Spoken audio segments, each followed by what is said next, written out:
নমস্কার বন্ধুরা, আজ আমি ব্রোকলির একটা রেসিপি নিয়ে আপনাদের সামনে চলে এসেছি। সম্পূর্ণ নিরামিষ, খেতে কিন্তু দারুণ টেস্টি। ব্রোকলিটা আমি কেটে ভালো করে পরিষ্কার করে ধুয়ে নিয়েছি।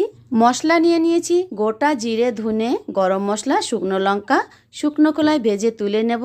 ঝোলের জন্য পরিমাণ মতো জল দিয়ে লবণ, হলুদ, চেরা কাঁচা লঙ্কা দিয়ে ঝোল ফুটে উঠলে ব্রোকলি, আলু, কড়াইশুঁটি, টমেটো দিয়ে আমি 10 মিনিটের মতো ঢাকা দিয়ে রান্না করে নেব।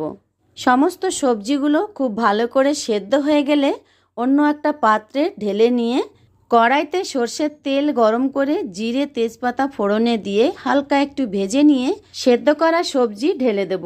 এইভাবে সবজি রান্না করলে সবজি মিষ্টি লাগে খেতে।